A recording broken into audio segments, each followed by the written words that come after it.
안녕하세요. 비가 오는 아침인데 오신다고 다들 수고 많으셨습니다. 우리 같이 하나님 앞에 사도신경으로 신앙을 고백하시고 예배하도록 하겠습니다. 나는 전능하신 아버지 하나님, 천지의 창조주를 믿습니다. 나는 그의 유일하신 아들 우리 주 예수 그리스도를 믿습니다. 그는 성령으로 잉태되어 동정녀 마리아에게서 나시고 본디오 빌라도에게 고난을 받아 십자가에 못 박혀 죽으시고 장사된 지 사흘 만에 죽은 자 가운데서 다시 살아나셨으며 하늘에 오르시어 전능하신 아버지 하나님 우편에 앉아 계시다가 거기로부터 살아있는 자와 죽은 자를 심판하러 오십니다. 나는 성령을 믿으며 거룩한 공교회와 성도의 교제와 죄를 용서받는 것과 몸의 부활과 영생을 믿습니다. 아멘. 찬송가 390장 같이 부르겠습니다. 390장 예수가 그늘이시니 우리 1절과 2절 부르겠습니다. 옛날 찬송가는 444장입니다.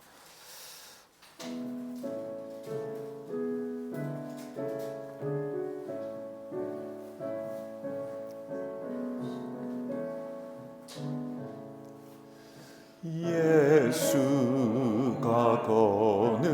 그늘이시니 즐겁고 평안하구나.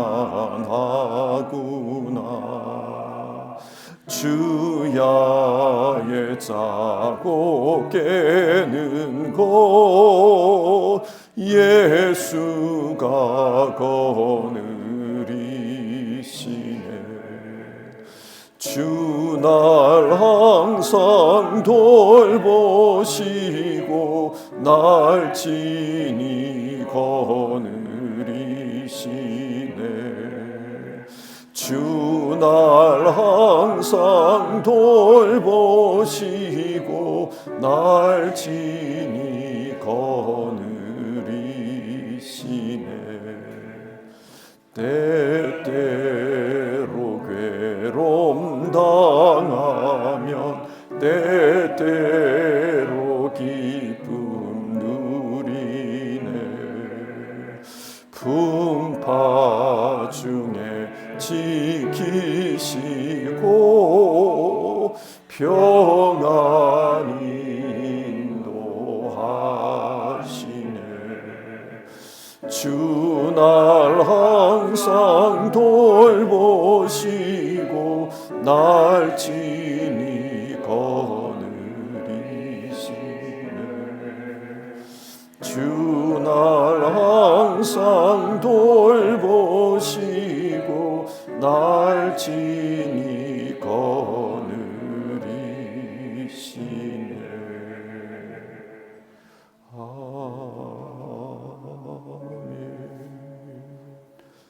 기도하겠습니다. 사랑 많으신 하나님, 오늘도 우리에게 새로운 하루를 허락해 주시고 이 주말 시간 주님 앞에서 쉴 수 있고 또 한 주간의 삶을 돌아볼 수 있는 그런 기회를 주신 것 감사를 드립니다. 그리고 이 주말에 하나님 앞에서 예배하면서 이 주말을 시작하는 우리 성도님들을 기억해 주시고 하나님께서 복되게 하시기를 간청을 드립니다. 하나님, 우리는 주님께서 인도해 주시는 그 인도하심 속에서 살아가는 사람들입니다. 우리는 양과 같아서 주님의 인도하심이 없으면 우리의 갈 길에서 길을 잃어버릴 때가 있습니다. 예수님의 인도하심 속에서 살아가는 우리 모두 될 수 있도록 늘 주님, 우리의 마음을 일깨워 주시옵소서. 우리는 주님이 필요하다는 것을 알게 하여 주시옵소서. 우리는 주님의 손에 붙들려 있어야 된다는 것도 깨달을 수 있게 도와주시옵소서. 주님, 오늘 예배하면서 주님과 동행하기를 원합니다. 그런 마음으로 주님 앞에 무릎을 꿇습니다. 정말 주님 앞에 무릎 꿇은 모든 우리 성도님들, 주님께서 주시는 그런 진리의 인도하심, 또 우리 생각의 인도하심을 받을 수 있도록 도와주시옵소서. 그래서 언제나 주께서 원하시는 길을 가는 우리 모두 되도록 도와주시옵소서. 특별히 어려움 가운데 있는 분들, 혼란 속에 있는 분들, 하나님 그 마음을 주장해 주시기를 바랍니다. 어려움 속에서 무엇을 어떻게 해야 될지 고민할 뿐, 방황할 뿐, 길을 발견하지 못하는 그런 분들이 혹 있거든. 주 예수님께서 성령 가운데 임재하시고 인도해 주시는 그런 역사들이 있기를 바랍니다. 그리고 마음의 평강을 주시고 또 안식을 주시기를 바랍니다. 우리 주님 예수님의 이름으로 기도드립니다. 아멘.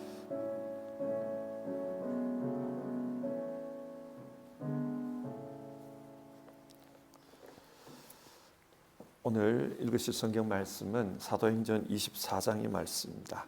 사도행전 24장 22절부터 해서 27절까지 말씀을 읽겠습니다. 24장 22절부터 27절입니다. 한 절씩 교독해서 읽겠습니다. 22절입니다. 벨릭스는 그 도와 관련된 일을 자세히 알고 있으므로 천부장 루시아가 내려오거든 당신들의 소송을 처리하겠소 하고 말하고서 신문을 연기하였다. 그리고 백부장에게 명령하여 바울을 지키되 그에게 자유를 주고 그의 친지들이 돌아와 주는 것을 막지 말라고 하였다. 며칠 뒤에 벨릭스가 유대 여자인 자기 아내 드루실라와 함께 와서 바울을 불러내어 그리스도 예수를 믿는 믿음에 관하여 바울이 설명하는 것을 들었다. 바울이 정의와 절제와 장차올 심판에 관해서 말할 때에 벨릭스는 두려워서 이제 그만하면 되었으니 가시오. 기회가 있으면 다시 당신을 부르겠소 하고 말하였다. 동시에 그는 바울에게서 돈을 받을까 하고 은근히 바랐다. 그래서 그는 바울을 자주 불러내어 이야기를 나누었다. 두 해가 지난 뒤에 보르기오 베스도가 벨릭스의 후임으로 직책을 맡게 되었다. 그런데 벨릭스는 유대 사람의 환심을 사고자 하여 바울을 가두어 둔 채로 내버려 두었다. 아멘. 바울은 이방인 교회가 모금한 그 구제 헌금을 전달하기 위해서 예루살렘으로 갔습니다. 그리고 구제헌금을 전달한 후 성전에서 정결 예식을 하다가 유대인들로부터 폭행을 당하게 됩니다. 아시아에서 온 유대인들이 바울에 대한 안 좋은 소문을 그 예루살렘에서 퍼뜨렸기 때문입니다. 이런 소요 사태로 말미암아 바울은 체포가 되었고 결국은 감옥에 갇히게 됩니다. 왜 이런 일이 벌어졌는지 조사하던 로마인 천부장은 바울이 억울한 상황에 놓여 있음을 알게 되었습니다. 그래서 총독이 있는 가이사랴로 보내어 정식 재판을 받을 수 있게 합니다. 오늘 본문은 이 재판에 대한 이야기입니다. 먼저 1절에서 8절을 보시면 유대인 대제사장을 대변하는 더둘로라는 변호사가 바울을 고발한 내용이 소개되고 있습니다.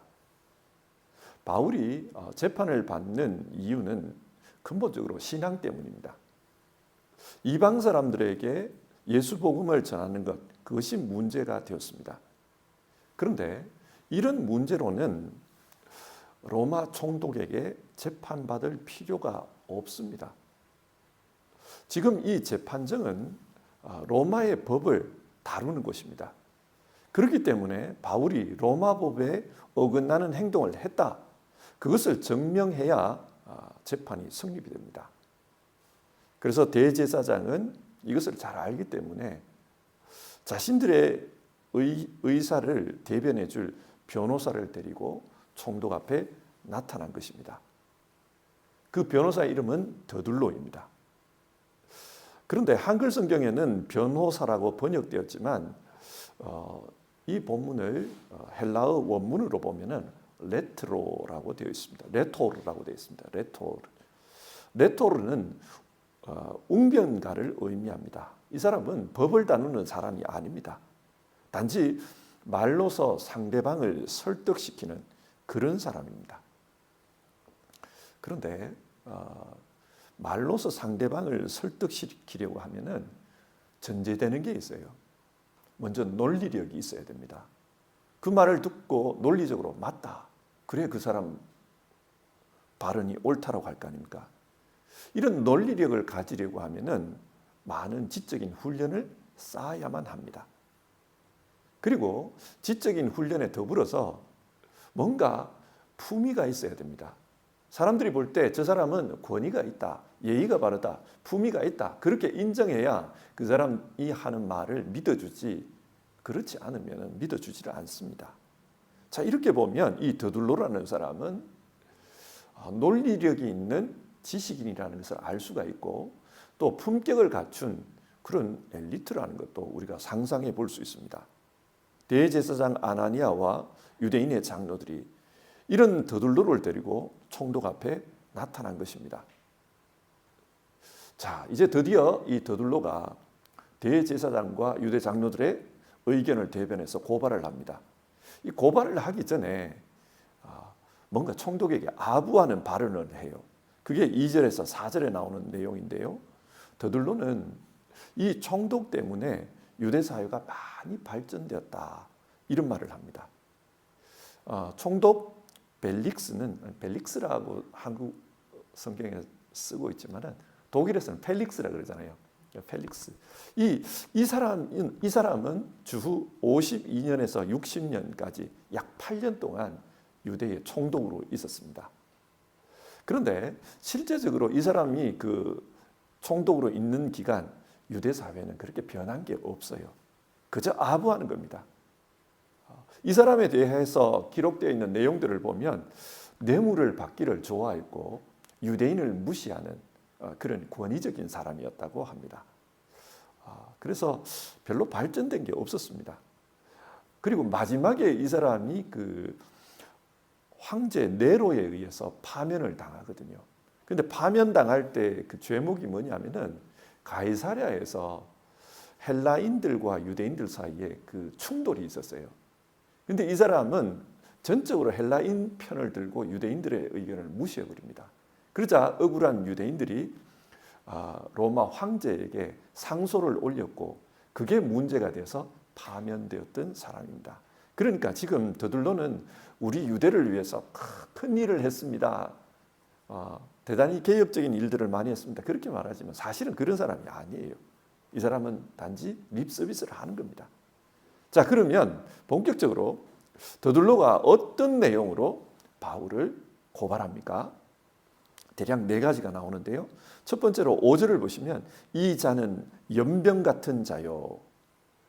고대 사회의 전염병은 대책이 없습니다. 확산이 되어버리면 그저 죽는 겁니다. 그처럼 이 사람은 위험한 자라는 거예요. 자, 그러면 무엇이 그렇게 위험한가? 바울의 어떤 면이 위험하다는 것인가? 5절을 보시면 두 번째 고발 내용인데요. 온 세계에 있는 모든 유대 사람에게 소란을 일으키는 자요. 로마 제국 내에 있는 유대인 디아스포라를 분열시키는 자라는 겁니다. 이 사람이 가는 곳마다 디아스포라의 싸움이 났다. 따라서 이 사람은 로마 사회의 질서를 해치는 그런 사람이다. 그 이야기예요. 그러면 무엇 때문에 이 디아스포라의 싸움이 났는가? 세 번째인데요. 나사렛 도당의 우두머리입니다. 여기서 나사렛 도당은 예수님을 믿는 기독교를 가리킵니다. 이 사람이 기독교의 우두머리라는 거예요. 그리고 이 사람이 전하는 기독교 때문에 디아스포라에서 유대인 디아스포라에서 싸움이 난다. 그 말을 하는 겁니다. 이 더둘로의 말을 두고 볼 때 이 당시 바울이 어떤 영향력을 끼치고 있는지를 우리는 알 수가 있습니다. 많은 사도가 있었지만은 더둘로가 볼 때는 이 사람이 우두머리라는 거예요. 기독교 내에서 가장 영향력이 큰 사람이다. 그런 말입니다. 그리고 네 번째를 보면은 6절. 그는 성전까지도 더럽히려고 하므로 우리는 그를 붙잡았습니다. 사실상 이것이 직접적인 고발 내용일 겁니다. 성전에는 이방인을 데리고 들어가면 안 되는데 이 바울은 이방인을 데려왔다. 이런 말이죠. 에베소에서 온 드로비모를 성전에 데리고 왔다. 그 말인데 이것도 오해입니다. 드로비모를 데리고 간 적이 없고 단지 예루살렘 거리를 같이 가는 걸 보고 그렇게 추측해서 고발한 것입니다. 자신들이 종교법을 어겼다. 그래서 고발한 겁니다. 이상의 이 더둘로의 고발 내용을 보면은 바울 때문에 기독교가 로마 사회에서 전염병처럼 퍼지고 있다. 그 이야기를 해요. 그러니까 기독교가 상당히 성장되었다라는 것을 알 수가 있습니다. 그리고 이 기독교 때문에 로마 사회에 흩어져 있는 그 유대인 디아스포라 사회가 자꾸 싸움이 난다. 그 이야기를 해요. 그렇게 되면은 팍스 로마나를 추구하는 로마의 큰 정책에 어긋나는 것 아닌가. 이 사람이 유대교가 가르치는 것과는 다른 그런 기독교 가르침을 가르치기 때문에 그래서 지금 이거 싸움이 나는 거다. 따라서 이 사람을 처벌해 달라. 그걸 이야기하는 겁니다. 더둘로가 말하는 바울의 고발 내용은 한마디로 말해서 기독교 때문이다. 이 말이에요.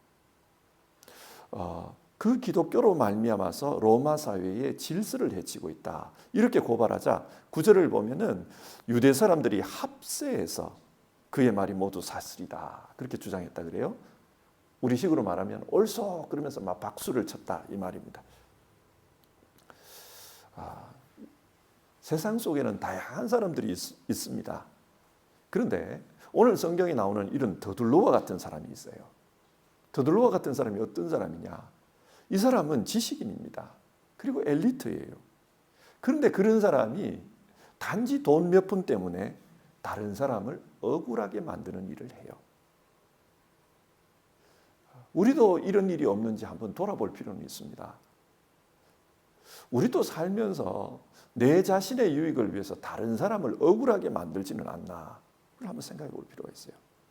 요한일서 3장 15절에 따르면 형제를 미워하는 자마다 살인하는 자다. 그런 말씀이 나와요. 사람을 미워하는 게 살인이라고 합니다. 왜 이런 말을 할까요? 예수님께서 그런 말씀을 하셨습니다. 형제를 향해서 라가, 유대인의 욕이죠. 바보, 멍청이 그렇게 욕하는 사람, 그 사람들도 살인하는 것과 같다. 예수님 그런 말씀을 하셨어요. 왜 다른 사람을 미워하는 것을 살인에 비유합니까? 여기서 말하는 미움이란 상대방의 인격을 망가뜨리는 것을 의미합니다.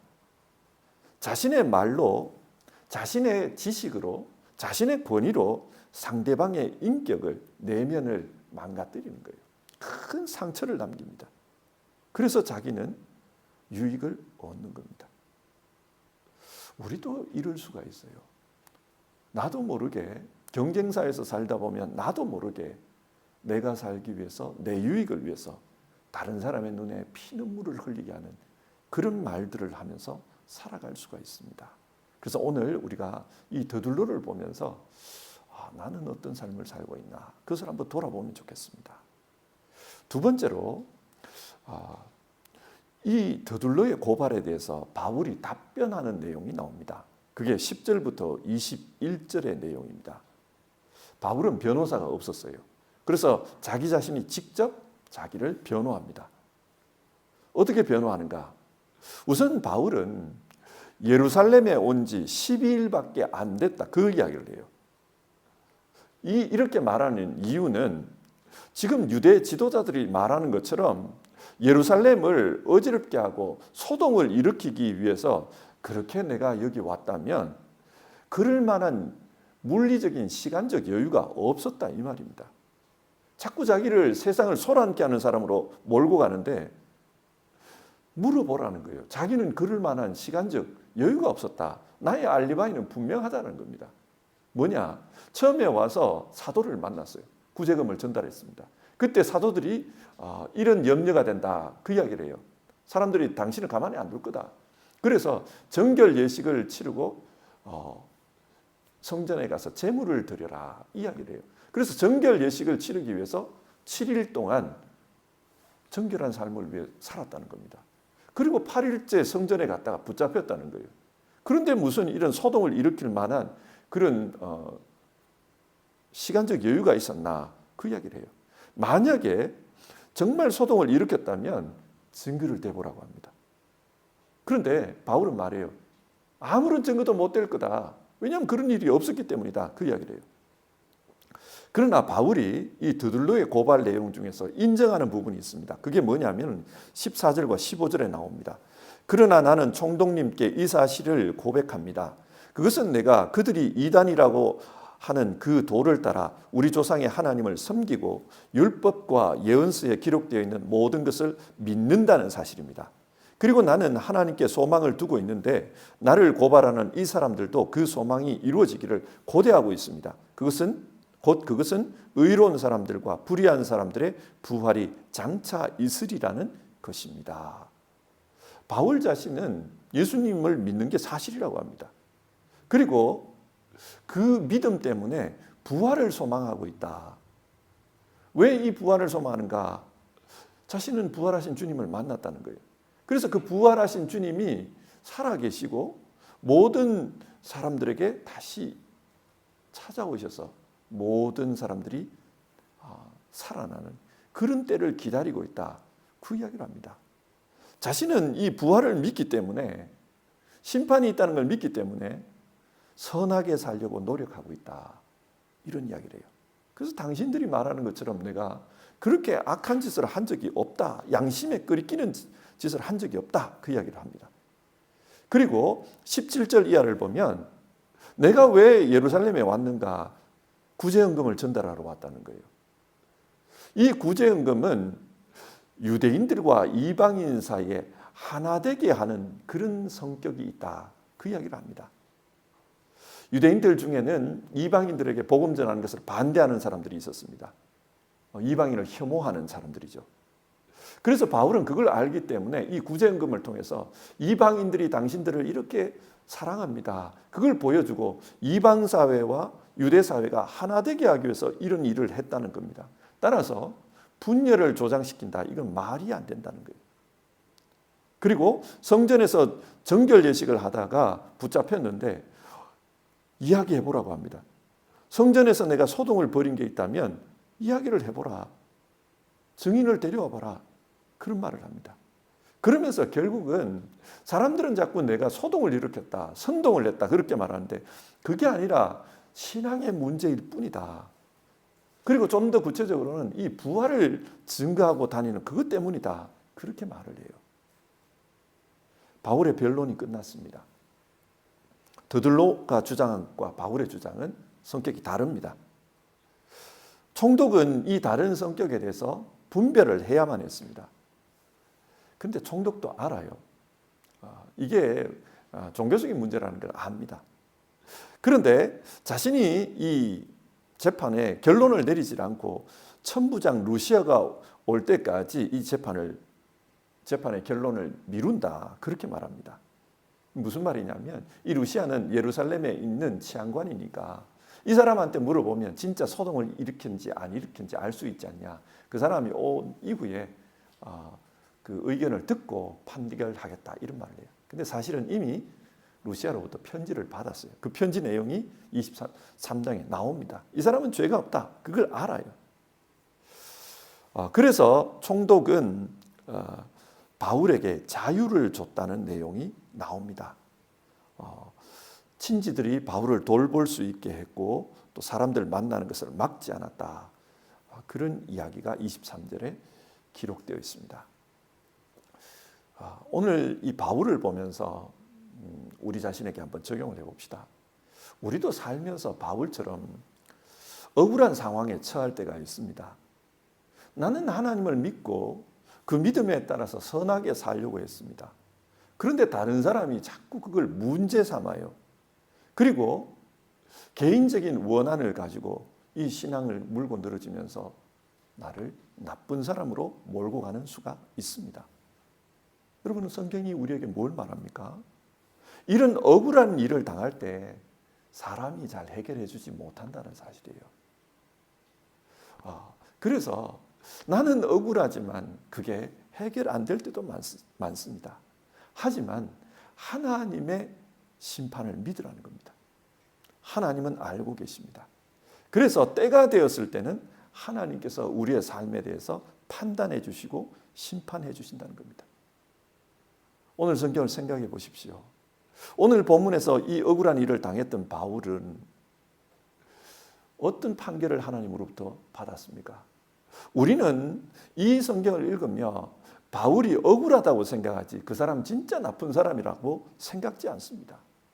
그게 무슨 의미냐면 하나님께서 바울의 억울함을 해결해 주셨다는 말입니다. 때가 되면은 하나님께서 진실이 드러나게 하십니다.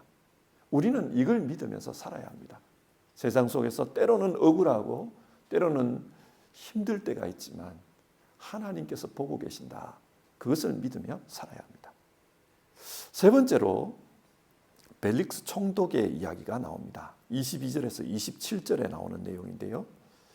이 총독은 재판의 결과를 이미 가지고 있습니다.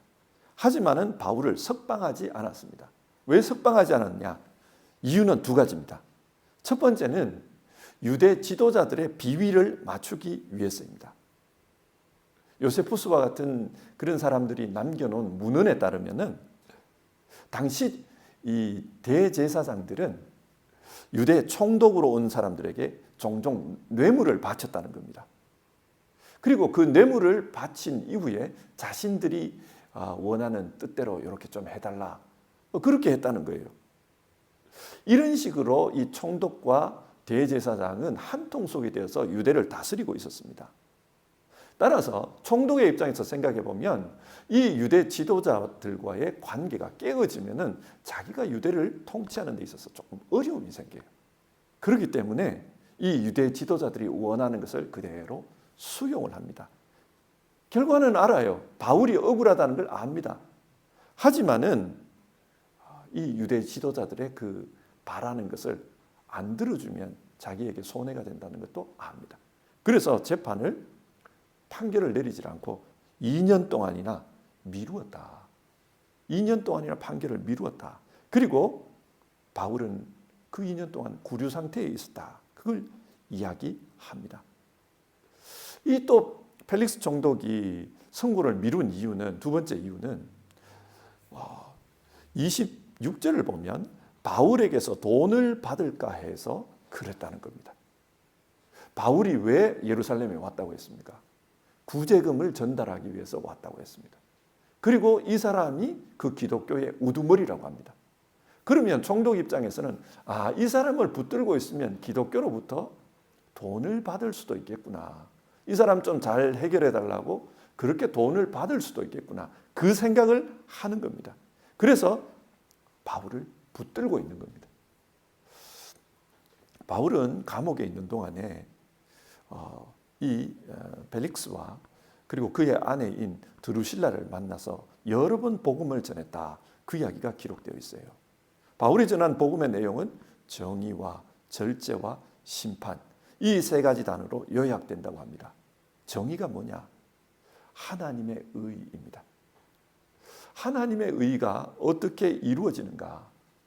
예수 그리스도를 통해 이루어진다는 걸 말했겠죠. 그리고 절제는 무엇을 의미하는가? 여기서 절제라 하면 뭔가를 삼가는 것, 그게 아니고요. 헬라어 원어를 보면은 이것은 자기 삶에서 어떤 무언가를 제거하는 것을 가리킵니다. 그러니까 예수 그리스도를 믿고 하나님의 의를 따르는 사람은 옛 삶을 제거한다는 거예요. 세상적인 삶을 제거한다는 거예요. 믿음에서 어긋나는 일들을 제거합니다. 그걸 가르쳤다는 거예요. 그리고 그렇게 살다 보면 마지막에 하나님의 심판이 있다. 의롭게 산 사람에게는 하나님께서 의의 심판을 허락하실 거고 불의하게 산 사람들에게는 하나님께서 그에 상응하는 벌을 주실 거다. 그 심판에 대한 이야기를 했다는 겁니다. 그러자 이 펠릭스가 두려워했다고 그래요. 두려워할 수밖에 없습니다. 왜냐하면 이 사람은 로마인으로서 자기가 죽은 다음에 벌을 받을 거라는 생각을 해본 적이 없습니다. 그저 죽으면 영혼이 육체를 벗어나서 좋은 곳에 간다. 그렇게 생각했지 자기의 삶에 대해서 하나님 앞에 심판받는다는 생각을 한 적이 없습니다. 그래서 두려웠다는 거예요. 그래서 물러가라. 됐다. 그만하자. 그렇게 했다는 겁니다. 자, 성경이 뭘 말합니까? 지금 사도행전에 따르면은 가장 위대한 복음 전도자 중에 한 사람이 바울입니다. 그리고 그 복음 전도자로부터 복음을 전해 들었습니다. 그것도 2년 동안이나 그렇게 들었다는 겁니다. 그렇지만 이 사람은 믿음의 사람이 되지를 못했습니다. 왜 그렇습니까? 이 사람은 그 믿음보다 돈을 받을까 하여 그게 더 중요했던 겁니다. 이 사람에게는 욕심이 자기 심성의 밑바닥에 깔려 있는 겁니다. 그러다 보니 믿음에 대한 소식을 듣고 두렵기는 했지만 그걸 거부를 해요. 그랬다는 겁니다. 성경이 오늘 우리에게 이 사실을 통해서 말하는 것은 우리는 어떻게 사냐는 거예요. 삶의 목표를 어디에 두고 사냐는 거예요. 우리 심성, 우리 내면에서 가장 중요한 자리는 무엇이 차지하고 있나? 그걸 우리에게 묻고 있는 겁니다. 신앙으로 살지만 어떤 부분은 받아들이고 어떤 부분은 거부하는 그런 삶을 살고 있지는 않나? 우리에게 그것을 묻고 있습니다. 자, 설교를 정리하겠습니다. 오늘은 바울이 가이사랴에서 재판했던 그 내용에 대한 것입니다. 여기에는 3명의 인물이 나옵니다. 한 사람은 먹고 살기 위해서 자신의 재능과 자신의 인품을 팔아버렸던 그 드둘로입니다. 그리고 또 한 사람은 하나님 때문에 억울한 일을 당했던 바울입니다. 그리고 또 한 사람은 복음을 들었지만은 자신의 육신의 욕망 때문에 복음을 거부하는 펠릭스입니다. 오늘 우리는 어떤 모습으로 하나님 앞에서 살고 있는가? 우리에게 그것을 묻고 있습니다. 그리고 우리가 주를 위해서 살면서 바울과 같은 어려움을 당할 수 있고 억울한 상황에 처할 수 있지만 하나님께서 보고 계신다. 그래서 하나님의 때가 되면 하나님께서 판결해 주시고 그리고 우리의 진실을 드러내 주신다. 우리에게 그것을 말합니다. 오늘 이 말씀을 보면서 우리의 삶을 돌아보고 주님 나는 이렇게 살겠습니다. 그것을 다짐하는 우리 모두가 되었으면 좋겠습니다. 우리 함께 찬송하고요. 기도하겠습니다. 492장입니다. 492장 잠시 세상에 내가 살면서 우리 1절 2절 부르고요. 같이 기도하겠습니다.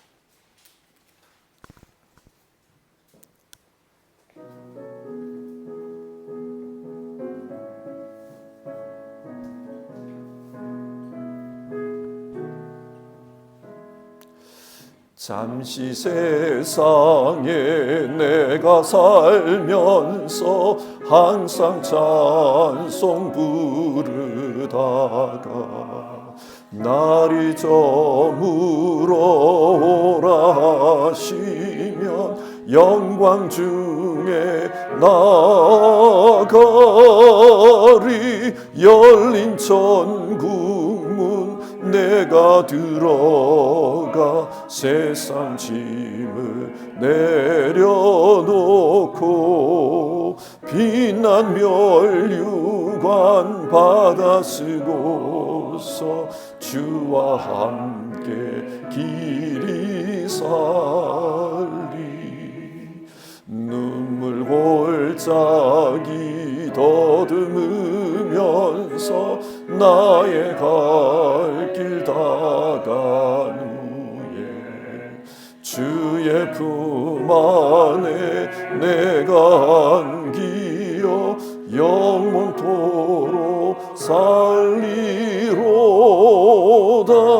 열린 천국 문 내가 들어가 세상 짐을 내려놓고 빛난 멸류관 받아 쓰고서 주와 함께 길이 살리.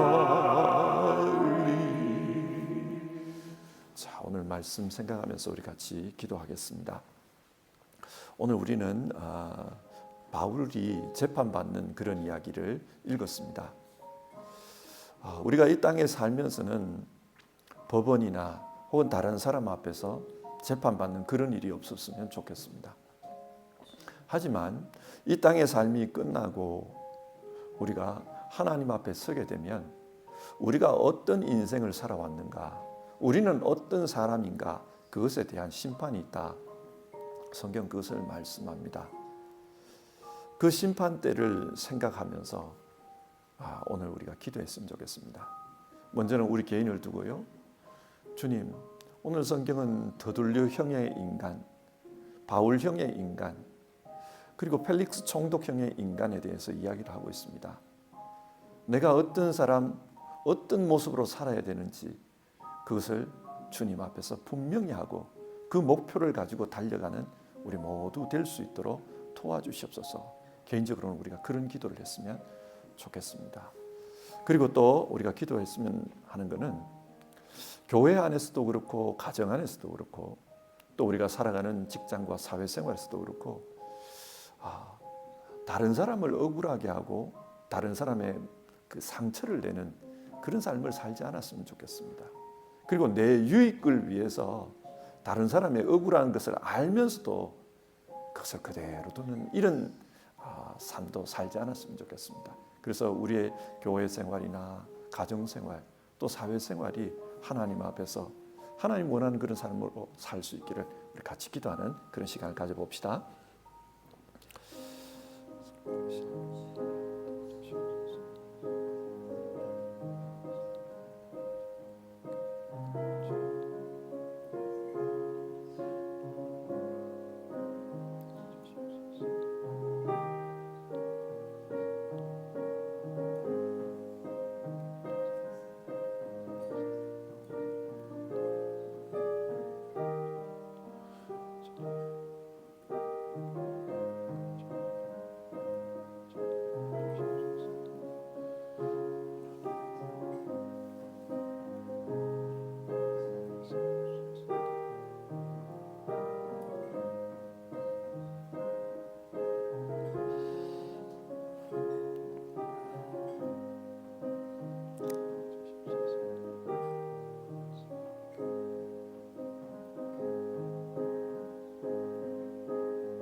사랑 많으신 하나님, 오늘 우리가 성경 말씀을 보면서 하나님 앞에 섰을 때 우리는 어떤 모습일까 그것을 생각하며 기도드립니다. 신실하게 하나님 믿으며 살다가 하나님 앞에서 참 의로운 사람이라고 인정받는 우리 모두 되었으면 좋겠습니다. 정말 믿음으로 살게 하옵소서. 그리고 그 믿음으로 살다 보면은 바울처럼 억울한 누명을 뒤집어쓰고 사람들로부터 공격받고 그런 억울한 대접을 받으면서 구류당하고 그런 일들이 우리에게도 있음을 압니다.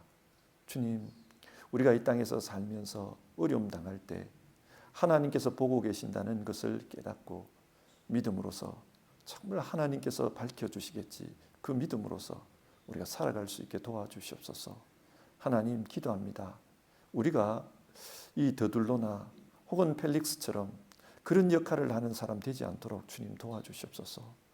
이 땅에서 살면서 가정에서 혹은 교회에서 또 직장에서 내 유익을 위해서 다른 사람을 억울하게 만들고 힘들게 만들고 또 진리를 알면서도 진실을 알면서도 침묵해버리는 우리가 그런 삶을 살지 않도록 주님 도와주시옵소서.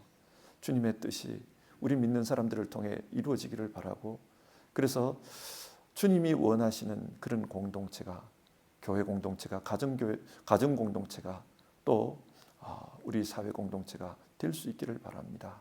주님의 역사 속에서 하루하루를 살아가는 우리 모두 되게 하옵소서. 하나님, 사순절을 지내고 있습니다. 주님의 고통을 생각하는 이 기간입니다. 그리고 우리 성도님들 중에는 실질적으로 육신적인 고통과 심적인 고통과 또 삶의 여러 가지 문제로 인한 고통을 겪는 이들이 있습니다. 우리를 대신해서 고통당하신 주님, 주님의 그 은혜가 어려움 속에 있는 분들에게 임하게 하여 주시옵소서. 주님의 위로가 있게 하여 주시옵소서. 주님의 회복과 치유가 있게 하여 주시옵소서. 새롭게 하시는 은혜들이 임할 수 있기를 바랍니다. 우리 주님 예수님의 이름으로 기도드립니다. 아멘. 주기도문 하겠습니다. 하늘에 계신 우리 아버지, 아버지의 이름을 거룩하게 하시며 아버지의 나라가 오게 하시며 아버지의 뜻이 하늘에서와 같이 땅에서도 이루어지게 하소서. 오늘 우리에게 일용할 양식을 주시고 우리가 우리에게 잘못한 사람을 용서하여 준 것 같이 우리 죄를 용서하여 주시고 우리를 시험에 빠지지 않게 하시고 악에서 구하소서. 나라와 권능과 영광이 영원히 아버지의 것입니다. 아멘.